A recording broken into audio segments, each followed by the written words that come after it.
to hear. We're so glad that Marcus Spears is here in the flesh. Boogie. Why are you so close Boogie, to real talk, this feels dumb. What? That you're... I think you scooted over. Why? I think you're supposed to be over here. Am I on the right mark? Okay. We have Marks on this set. It's okay. I like you being that close. Dan's here. We got Mina and Adam Schefter. A lot to get to today. And let's begin with the Eagles beginning voluntary workouts today. One player not in the building, A.J. Brown. Adam, where do things stand between the Eagles and their star wideout? Laura, my understanding is that a trade to New England is the most likely scenario and likely to happen on or after June 1st. You're not going to see an A.J. Brown trade this week during the draft. The financial salary cap implications would be too severe for the Philadelphia Eagles to carry. But once that passes, and once they can spread out his cap charges, which occur on June 1st, that is when a trade is likely to happen. The two sides have had discussions. They're going to have more discussions. There's no commitment or agreement in place, but it sounds like there is a real understanding that that is the most likely scenario, that A.J. Brown will wind up with the New England Patriots once we get to the month of June. All right, so we'll keep an eye on that for sure. There's a lot of news coming through. I hear Adam's phone going off. That can only mean good things for all of us here as NFL fans. Despite the ups and downs for Brown's tenure with the Eagles, he's still been one of the best receivers in franchise history. His 81 yards per game, second best all time. He's the only Eagle ever with 4 different 1,000-yard seasons. That's 4 straight seasons of 1,000 yards and 7 touchdowns, the second longest active streak in the league. Dan, how would a guy like A.J. Brown change things for Drake May in that offense? Because I think we should live in a world where this is happening. Yeah, I mean, Drake May had an MVP caliber season. He really didn't have a guy that they could just put up by himself and say, go win. Right. And so that speaks now. There's only so many guys in the league that are walking first downs. A.J. Brown is one of them. I mean, we revere Jamar Chase as the guy that we often say put out by himself. He's that true X one-on-one guy, and no matter the coverage, get him the ball. A.J. Brown is in that class. When A.J.'s playing, he's top 5 in the league in just about everything. And so when you're talking about now having a quarterback or a receiver as a quarterback that you can just trust, I need a first down. Where's A.J. Brown? Throw him the football. So if the trade happens, I think all of us expect it to. It now changes the way that Drake May can play just from the line of scrimmage. Well, I love that you brought up Drake May, because it's the age-old thing that Mina talks about all the time. Young quarterback on a rookie deal, solidify him by bringing him pieces when he's shown you he can play at a very high level. But also the relationship with Mike Vrabel.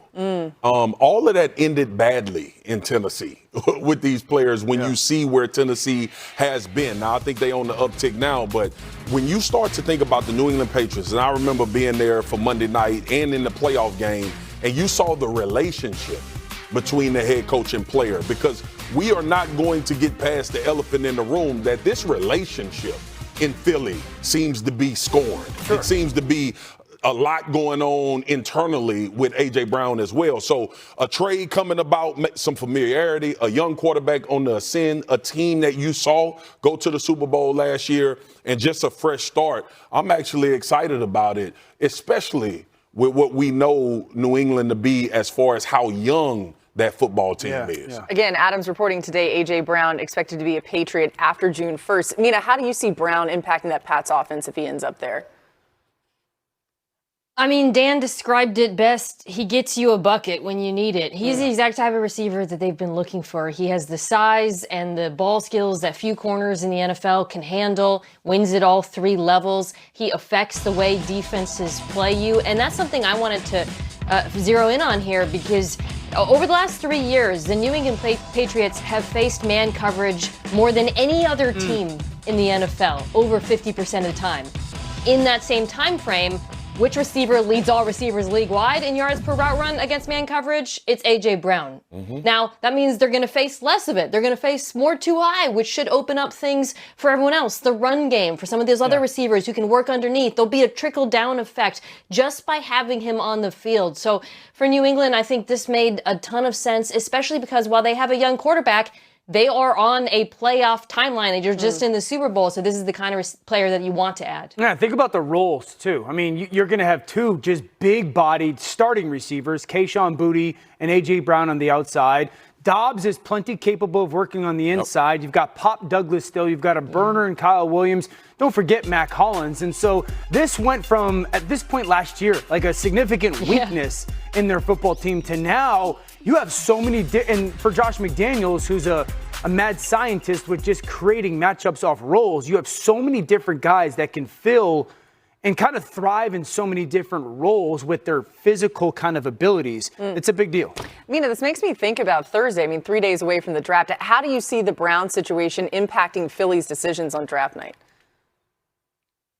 I think they're going to have to take a receiver. The question is when. Philadelphia does love to address the trenches, and they might do that in the first round. But I got to say, I would consider Denzel Boston the Washington wide receiver if I were them. Not just because, yes, he has a skill set that does have some similarities to A.J. Brown's game in terms of the size, the frame, the contested catch ability. But I also think Jalen Hurts, because of his proclivities as a quarterback, needs that type of receiver. Even though I think Devontae Smith can take on more volume and he's so talented, you do want a guy who can win on the perimeter, win those goal balls downfield. So I would love Boston's fit in this offense if A.J. Brown was gone. I like it. I think Boston's got kind of lost in some of the receiver conversation, and he shouldn't be. The Eagles, by the way, they have 8 picks overall in this year's draft, 6 in the first 4 rounds. So a lot. I know. Howie. Okay, back to the blockbuster trade of the weekend that changed the trajectory of the draft. Dexter Lawrence is a Bengal now, and the Giants have the 5th and 10th pick in the first round on Thursday. The Bengals, as you see here, the footage, look at the big fella introducing their new D tackle earlier today. Here's what he had to say. The saying kept coming to me, you got to be uncomfortable to get comfortable. And, like when this opportunity came, I jumped at it because I knew I was going to be uncomfortable. I got to learn a lot of new names, move to a new city and, bring my family and my dogs and find that place. So I knew it was going to be a little uncomfortable. That's the process, though. And I think I adjust well and I handle those things well. So I was just excited to be here, especially with my dog BJ, to play with him, get another opportunity to play with him and, take this thing to another level. You don't have to take detailed notes on Dexter Lawrence. Those are guys you've known since he came into the draft, that you don't have to remind yourself the presence he has on the field and the way you have to game plan around him, and the production he creates for those around him. All right, we're going to talk about the Giants side in a little bit, but let's talk the Bengals side of this first, Adam. Why did they feel like this was the right deal for them? Well, Laura, I think there are a couple of things to keep in mind here. Number one, I think that they have to make an effort for this team to win as soon as possible to prevent any speculation in the future about Joe Burrow's future in Cincinnati. If this team continues to struggle, there will continue to be questions about whether or not Joe Burrow would want to be there in the long term. And so the Bengals felt like to go out and get a player like Dexter Lawrence, who has been double-teamed consistently, who's been a top defensive tackle in the league despite his down year last year. They felt like they were getting a player that would be better than any player they could get in the draft at number 10. And as they assessed the board, they felt like this was a no-brainer. And even if the defensive players fall off the board, it just reinforces the notion. So the Bengals were willing to do something that this organization never has done, and that's trade a top 10 pick in the first round for a veteran player. Never happened in Bengals franchise history, but they know what he can do for that defense. They know how important this year is to the franchise and to Joe Burrow, and they decided that now was the time to be ultra aggressive. Chef, you said a mouthful in the beginning. This was a big part about Joe Burrow and putting the defense on the field that could solidify what they've been doing offensively. It's not that you have to be the best defense in the NFL. You just have to be middle of the pack. The dude was winning games with an awful defense and almost put themselves back in the playoff hunt. The other thing is this, too. They brought Bouye Mafe in the offseason, Jonathan Allen, another defensive tackle that's had really good runs at every stop that he's had, and now you add Dexter Lawrence. What couldn't this team do last year? They couldn't rush the pass outside of Trey Hendrickson, and they couldn't stop the run. Now they fixed and bolstered both of that. The middle of this defense is going to be a problem for a lot of offenses when you start thinking about the physicality in which these guys play with, and Myles Murphy flashed as well. Here's the thing, too.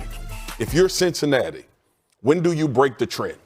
When do you break the trend of being this conservative organization that don't want to go for it all? Now, a step in the right direction was the fact that you locked up T. Higgins and Jamar Chase under Joe Burrow's request. So I don't know how much credit I give them for making that decision, but these type of moves are championship mindset type moves, and I like the fact that Dexter Lawrence was a guy because now you have a real defensive identity when you bring him in. I can't get over how much Marcus looks like Dexter Lawrence. What? We don't look alike. What? Dan, Yo, Dan, 100% come on. look alike. That's, you know what? There's something bad we could say about that. We're going to leave it, though. All black people hey, look alike. Hey, all big dudes, all big black dudes look alike. No, but y'all do. Dan. No, Dan. Hey, we don't look alike. Marcus, all backup quarterbacks look alike. So I mean, there's a little bit of reality to that. I think that's true. Y'all do, though. They all leave 2 buttons unbuttoned on their shirt. I know that. He's going to do a third. We're all going to get nervous. Can I ask you a question? Not nervous. What do you think is more impact? I don't know if I've ever asked you this. What do you think is more impactful or beneficial? A dominant interior guy helping their edge rushers, or dominant edge rushers helping interior guys? I think it's a dominant interior guy. I've said this for a while, Dio. I thought every player that played with Aaron Donald benefited and got better. I thought every player that played with Chris Jones benefited and got better. And when you draft guys knowing that a guy is going to dominate a double team, now you can look at your edge rushers about who can win one-on-one. Because it's like, can Boye Mafe become even better than he was? Absolutely. Or a Miles Murphy, can he show Shamar Stewart, their first-round pick from last year? Maybe they're not going to be stars. But also, though, like to your point, I don't want people to forget, John Allen is a real good pass rusher from the interior as well. Yeah. So both of those guys will help benefit, but Dexter commands so much attention because you can't leave guards one-on-one with him. If the center slides to him, now they've solidified the other 3 technique position. But he's one of those, what Mike T called him, a force multiplier. There we go. Mike Tannenbaum. Mike T makes Mike Tannenbaum. Mike Tannenbaum. Yeah. Go ahead, Adam. Dan, you and Adam look and alike. I think Dexter Lawrence steps into a plate. I don't know. I can tell you this, Marcus. I got a lot more hair on my chest than Dan. Oh, that's why Adam doesn't do it. You got to shave it, Shefty. You got to manscape it. I feel like I always Dan do must be this. manscaped. Okay, anyway, we digress. We digress. I think Dexter Lawrence is stepping into a place that's going to be quite comfortable. B.J. Hill is along the defensive line. He played with Dexter Lawrence in New York. They have T. Higgins there, 2 Clemson guys. Yep. I think this is a place where he's going to be excited to go. They're excited to have him. And again, I don't think we could emphasize enough how important this season is to Joe Burrow and making sure that it goes the way that the Bengals want. If it doesn't, I think there's going to be a lot of speculation that comes up in Cincinnati. If they win, everything's all good and it's quieted down. If it doesn't, a lot of questions will come up after the season. All right. I like how Adam has to be the. Oh, see, y'all cannot tell me that y'all don't look alike. They look totally different. I think you're totally out of your different. mind, Laura. Dan, they're 2 enormous, tall black dudes. It's just how you see it, Dan. You have a beard and okay, and you guys, look at you 2. Yeah. Twinsies. 2 little I don't know. Hey, I don't white know who. dudes I don't know who that's a compliment to. with hair. Maybe we're all in a good place, you know? Nobody looks Everybody like looks good. I like how Adam had to get us back together there because I will just let it go because it's so entertaining to me. Adam's like, can I be the adult in the room here? Yeah. Hey, Thank you, later Sheffy. on, we are going to react to the Giants side of this because now they've got the 5th and the 10th overall pick. How do they use it? We're just getting started on NFL here on NFL Live. Let's start in L.A. where the Rams began voluntary workouts today. Oh, Laura, with Puka Nacua at rehab earlier this offseason, he was back at work with the team today. A notable development is he was back in the building working out with his team. The Rams were happy to have him back, and that's certainly an encouraging sign for them. Obviously, his contract is still out there right now. We'll see what happens with that, but he's back with the team for now, and that's what matters. Meanwhile, the Colts, who signed Alec Pierce to that mammoth deal during the offseason, have lost him for the remainder of the offseason. Alec Pierce underwent ankle surgery. He'll miss the offseason program. The surgery was addressed to help him with a nagging injury that he played through last season that was bothering him. The Colts are hoping now he's ready for training camp and it won't be a long-term issue right now. And today, the Dallas Cowboys kicker Brandon Aubrey became the highest paid kicker in NFL history, a 4-year, $28 million extension that included $20 million guaranteed. He was a restricted free agent. The deadline to sign him to an offer sheet from another team expired Friday. He had to be in Dallas, and he gets done that big deal. Another big deal that got done today. Trent Williams and the 49ers reaching agreement on a 2-year, $50 million deal that includes $37 million guaranteed. The deal essentially has been agreed to for a couple of weeks. They still were going over the language. The language was finalized today, and now the 49ers get back their future Hall of Fame left tackle to man that position. He's under contract for the next 2 years. He's been a Hall of Fame player and also Hall of Fame businessman. Trent Williams has killed it on the contract front. Congrats to him. The big fella next to me loves it. Mina, what do you make of this move and maybe how it should affect the way that the 49ers approach this draft? It always had to get done because everything San Francisco has done this offseason suggests they do recognize this is their Super Bowl window, right? Signing Mike Evans, trading for Odigizua. And so Williams, who is the linchpin of that offensive line, has to be in the building. I'm not surprised they tried to get this done, but I don't think this stops them necessarily from drafting his successor or depth, frankly. I mean, Williams is 37 years old, missed some games. The Niners saw what life is like without him. You see the on-off splits in the run game in particular. And I think there's some intriguing offensive tackles who might be there at the end of the first round. I really like Caleb Lomu out of Utah as a developmental option for them. But because they have Williams and McKivitz, that player doesn't have to play immediately, which, if you're a franchise, is the best place to be in, quite frankly, when you're drafting linemen. Yeah, when you think about what they need and what they'll do going forward, 49ers averages 3.8 yards per rush last season, 30th in the NFL. Let's get to some more news and some things happening around the league. New on NFL Live, Josh Allen was asked why he was in attendance at today's voluntary workout. I think having a new coach, understanding that process, and just trying to be here, and obviously we got a lot of new guys, a lot of new coaches, new faces in the building. Just wanting to make sure that my presence is felt here, and trying to relay what Joe has in store for us, and make sure that, like I said earlier, I can be the best version of myself and be the best leader for this team that I can be. Leadership on display. Dan, where should the focus be when the Bills are on the clock Thursday, though? Yeah, I really believe it should be edge rusher. I know a lot of people are going to attach wide receiver. Reminder, they took a second-round pick and traded for DJ Moore.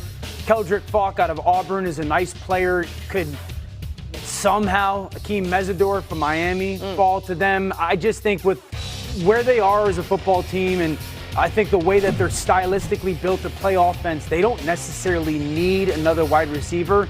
They need edge pressure, and I think inside linebacker help as well. Yeah, Caden McDonald's a beast, too. You see Jordan Reed has him mocked there. New on NFL Live, Marcus, pay attention here. Dexter Lawrence had an answer in his introductory press conference. You're going to love this. Twin, what up?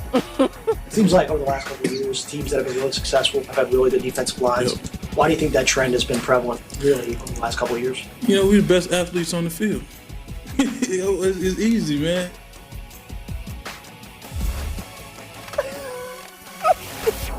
Why do you think BMB started? Hey! To continue to prove that point. Sexy Dexy. We got receivers dancing like us. We got people on TV trying to dance like Sexy Dexy. We are trendsetters. We are not twins. We are trendsetters, okay? The best was when we came in here and somebody asked Swag if he could still dunk. Yeah. He said no, but No, what? I can do a killer layup, though. Tell him. My When was the layup last time package you is dunked? Kyrie-like. When was the last time you relay. dunked? 20 years? Yeah. Dan, when's the last time you 15, dunked? 20 years ago? Never. Never. You never could dunk? You are 6'6". I could never dunk on a dribble. I could dunk. Oh, my God. Yeah, you don't know what it's like to be me. I don't. He doesn't, and he'll never. Yeah. Hey, And but don't want to. a lot of people at home watching on their couch, they know what it's like to be you. Coming up next on NFL Live with two picks that we saw just a couple days ago. The Giants sending Dexter Lawrence to the Bengals, who were in desperate need for some help on the D-line, and they got back the 10th overall pick in return. They already had pick number 5 as well. So now they have really impactful picks in this first round. Adam, what are you hearing about the Giants' plans for their 2 top 10 picks on Thursday night? Well, Laura, new Giants head coach John Harbaugh is in uncharted territory. During his 18 years in Baltimore, he had 1 top 10 pick, and before he coaches his first game for the New York Giants, he'll have 2 top 10 picks. There are a lot of ways the Giants can go with these picks, and a lot will depend on how the first 4 picks Thursday night shake out. We don't know exactly whether there'll be 2 pass rushers that go before the Giants or one of them surprisingly will fall to them, which is certainly a possibility here if the Arizona Cardinals can't trade out at number 3 and if they go ahead and take Jeremiyah Love at that spot, which is in consideration. The Titans will come up next. If they opted against the pass rusher, which is certainly in play here, then one of those pass rushers could be there for the Giants. As it is, I think a lot of people feel like they could come away with one of these Ohio State defensive players, Sonny Styles or Caleb Downs. They also have an obvious admiration and respect for Jordan Tyson. They were at his pro workday on Friday, impressed with him, really seem to like him. Again, a lot of ways the Giants can go, but they feel like they'll come out of this with 2 key players. All right, keep an eye on that. The Jordan Tyson play is really interesting. A lot of people talking about his talent. I think Dan tweeted out as soon as the trade happened, Jordan Tyson, you are a Giant. So I don't know what Dan knows. Maybe he knows more than us. Jordan Reed, by the way, putting out an updated mock draft today that includes this trade. The Giants have 3 picks in the top 40 now. Jordan has New York taking Sonny Styles at 5 and his Buckeye teammate Caleb Downs at 10. That would be an impressive haul from some great defensive players. Dan Orlovsky hopped into the virtual world to break down the Ohio State safety. Okay, Dan. You good at it. Caleb Downs won the Jim Thorpe Award as the nation's best defensive back last season, and he's a true Swiss Army knife. He can play 10 of the 11 defensive positions and lined up literally all over the field at Ohio State in the last 2 seasons, spending time at safety, both corner positions, off-ball linebacker, and yes, edge rusher. Downs has rare football instincts and can impact the game in multiple ways. He's one of 3 players with multiple interceptions and at least 60 tackles in each of the last 3 years. And he had 253 total tackles in his college career. Downs finds the football at a different pace, which makes him impossible to throw against. He didn't allow a single touchdown in 823 coverage snaps at Ohio State, adding 4 interceptions and 9 PBUs in the last 2 seasons. Downs can simply do it all on defense, and we'll hear his name early in round 1. Tell him, Dan. By the way, you can't play all those positions and not be incredible. That's one thing you're good at. You have to be incredibly smart to be able to do what he does. I think the football intelligence is a key piece of him, too. Well, we got I wasn't talking about you. I don't want to go that far. Mina, does Caleb Downs make sense in New York to you? Yeah, I mean, Caleb Downs makes sense most places, quite frankly. But when you look at the spine of this Giants defense, it's such a glaring need, both linebacker and safety. And the idea of potentially getting Styles and Downs to fill those needs would turn a real weakness on the roster into a strength if the draft were to somehow shake out that way for them. Both highly cerebral players. I mean, when you watch Downs, he's just constantly communicating on the field, both pre and post-snap. And it would address really what was the Giants' biggest problem last year, which was their abysmal run defense, 32nd league-wide in DVOA. When you watch Caleb and Styles, to me, they're the 2 best tacklers at their positions in the draft. So I would be pretty thrilled, especially, thinking about this team from a timeline perspective. That's your young core on defense, and you already have the really good edge rushers. They're one of the few teams, by the way, too, where you feel a little better about going at so-called lower value positions because they already have pass rushers, which, Marcus, very few teams in the NFL are set there, but the Giants might be one of them. No doubt, MK. Nobody's going to bat an eye if this team takes Sonny Styles and Caleb Downs. They would be ecstatic, by the way. I just think if Love is anywhere in this conversation, that you would be hard-pressed not to think about it, knowing that you had a second pick where you could go a defensive guy. Maybe not one of those guys, but still get a really good, heavy defensive draft where somebody could come and impact that side of the ball. Jeremiyah, to me, he's going to make a lot of people probably regret not taking him.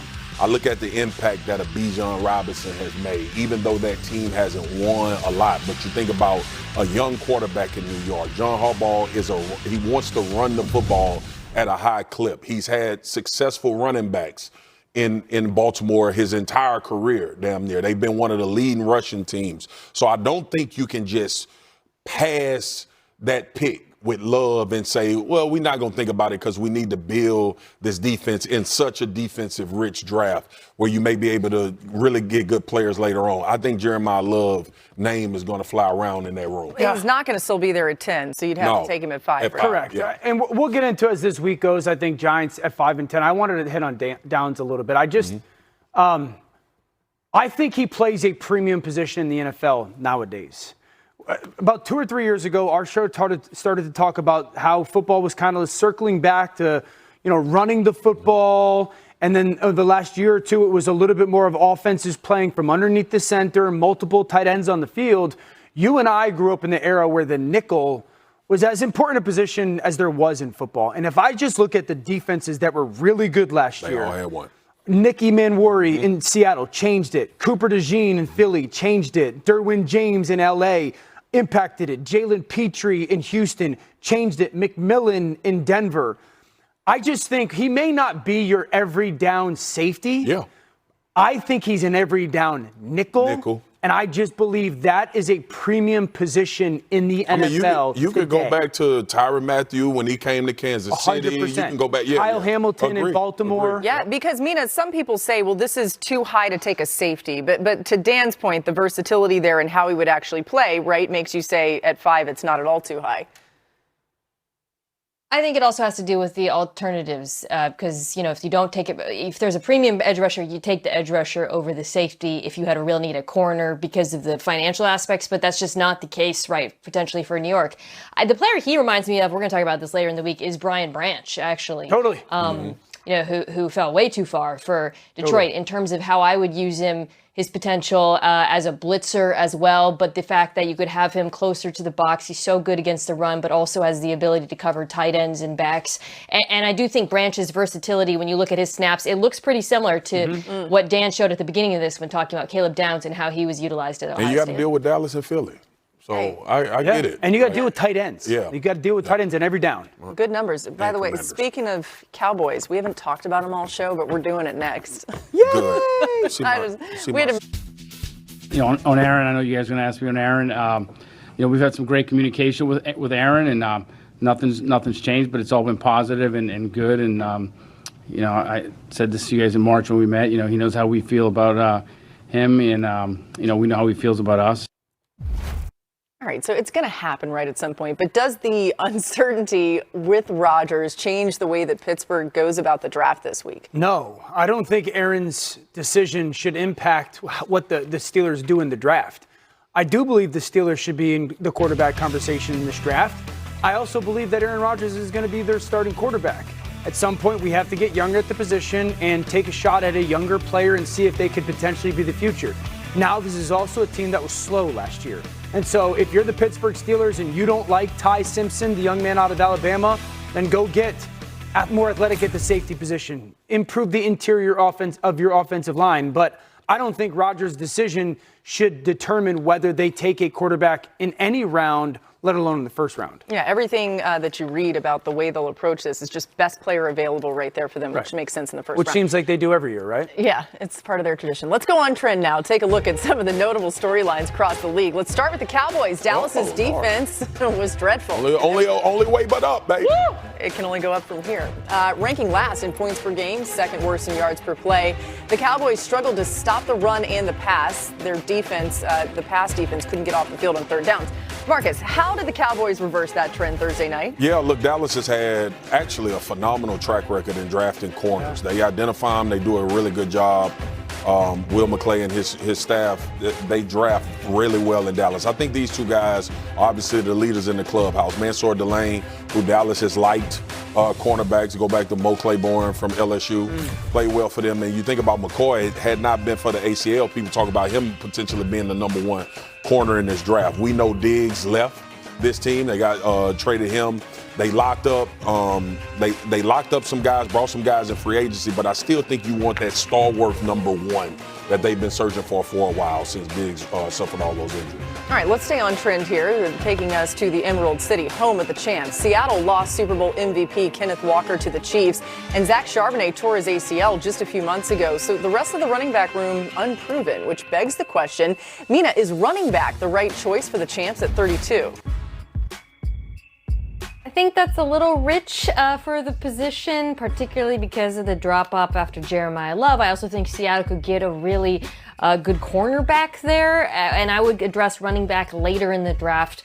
One potential player they could consider, Mike Washington Jr. Out of Arkansas. 6'2" and ran a 4.33 40. That's what it looks like on tape. He had 13 carries over 20 yards. You remember the explosive nature of Kenneth Walker's game was so important for the Seahawks in the postseason. I think they could get something similar from Washington later in the draft. Yeah, Mike Washington Jr., a real bright spot in that Razorbacks offense. That speed is unbelievable. Would be a nice addition to what the Seahawks will be putting out there. Let's get Adam Schefter back in here with the draft notebook. And you just heard Mina mentioning Jeremiyah Love.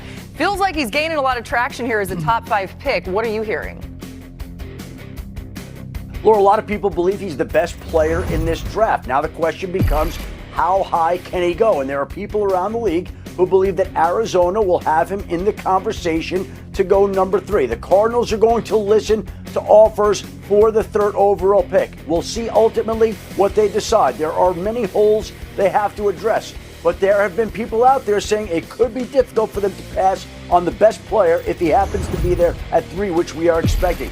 Meanwhile, another player whose stock seems to be on the rise in light of his workout on Friday for teams is Jordan Tyson. There are a lot of people who believe that the New York Giants like him. There are people who believe the Saints like him. There are people who believe that the Dallas Cowboys even like him, even though they need defense. Certainly it feels like Tyson's going to go here in the top dozen or so picks. Meanwhile, one of the main questions in this draft continues to be where Ty Simpson will go. And we'll go back to the New York Jets and Arizona Cardinals as 2 teams that certainly are looking at the quarterback position in this draft. Both are scheduled to pick at the top of round 2. The Jets at 33, the Cardinals 34. Are one of those teams willing to jump up into the back end of the first round the way the New York Giants did last year for Jackson Dart, or do they just wait for the second round to roll around? That seems to be a major question right now, but there certainly seems to be some thought that one of those teams could trade up to draft Ty Simpson in the end of round 1. And a reminder that Ty Simpson will be there in the green room at the draft. We'll be covering all of that, so we'll get to see the entire thing unfold. If he does go day 2, we'll see if he sticks around. He's planning to go day 1, I think. Still to come, the crew making some pro comparisons for top wide receivers. We love this comp game, okay? I was pausing the back to you, Laura.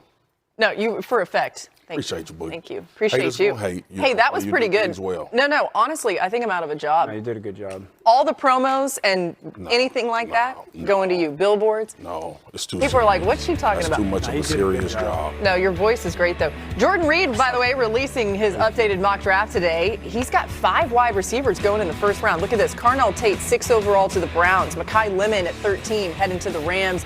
Followed 3 picks later by the Jets selecting Jordan Tyson, Omar Cooper Jr. to the Panthers, Casey Concepcion donning the Steelers black and gold. That'd be fun. Okay, let's dive a little deeper on some of these potential first-round wideouts. Everybody loves a good comp. Get crazy here. Mina, when you look at Carnell Tate, who does he remind you of? It's when he's making plays, when he's running routes downfield, that he reminds me of this player. Sort of like a bigger Devontae Smith. It's the smoothness of the route running, the way he sets up DBs with his footwork and his subtle head fakes, and then the catch radius, which is something Devontae shares as well. It is really teach tape on those 15-plus yard catches downfield. It's what makes him so enticing to NFL teams, that explosive playmaking without having unbelievable speed. It's entirely because of how smooth and refined he is as a runner. I like that one. I'm going to go to Texas A&M Casey Concepcion and say Jalen Waddle, former of the Miami Dolphins, now the Denver Broncos. I just think vertical juice. Now, he's a player that you can get the ball to in a screen game and just the opportunity to take it all the way, but the juice in the route running at the top of the route is what stands out to me. The ability to create the separation in the intermediate game, and then kind of sturdy and strong enough to do something with it after you get the ball in his hands. Yeah, Omar Cooper Jr. has a lot in common with Rashee Rice when he has the ball in his hands. It's that yak ability, and it's not because he's not a burner like Concepcion, but it's his contact balance, his vision, how smooth he is with the ball in his hands that allows him to get chunk plays similar to Rice. You think about the way he looks on those crossers. It's very easy for me to imagine Cooper Jr. doing the same thing. Also a quarterback-friendly target versus zone coverage. Just a high-floor player who I think brings similar qualities to the offense. A future Yak King. I'm Jordan Tyson from Arizona State, Odell Beckham Jr. I think number one, he is a bouncy athlete. Bouncy. When he goes up off the ground, it looks like he just hits a trampoline. The second thing is he floats in the air. I remember Odell just constantly going up to make a play on a ball, and it felt like he would float in the air longer than everybody else. The pluck, the circus catching pluck ability of the football.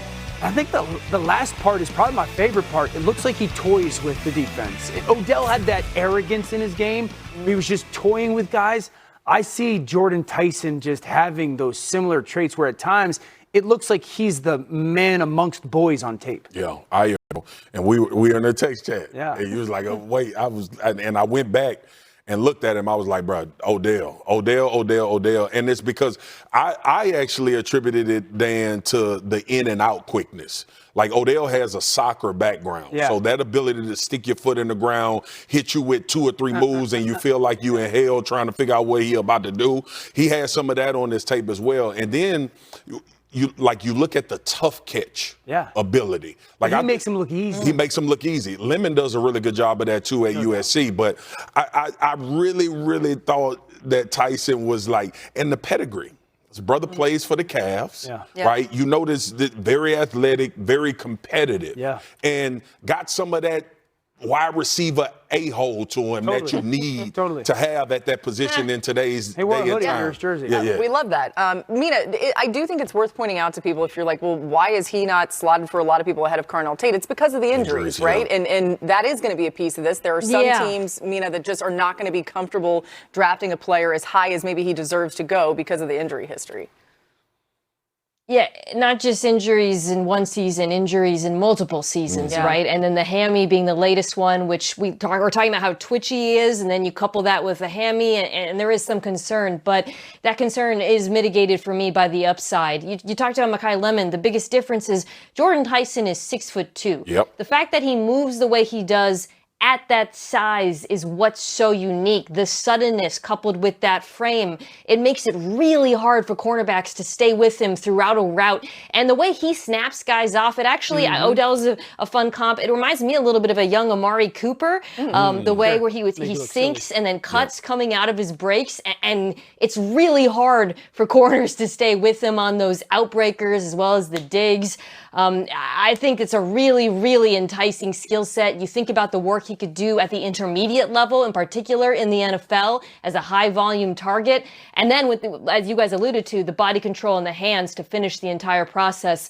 Really, really tantalizing upside for this player. A lot of OBJ talk here. We should note the NFL Network is reporting that he was at the Giants facility working out for his former team. Really? So keep an eye on, we'll keep an eye on some news there potentially. Hey, time for one more thing before we go. How about our girl Mina absolutely crushing Jeopardy. it on Celebrity Jeopardy on Friday night? She got to the final round, didn't even have to make a wager. Semifinals, May 12th. So Mina advances. How much money she make? Big brain. Well, we have to see. Mina, you're doing it for charity, right? Yes.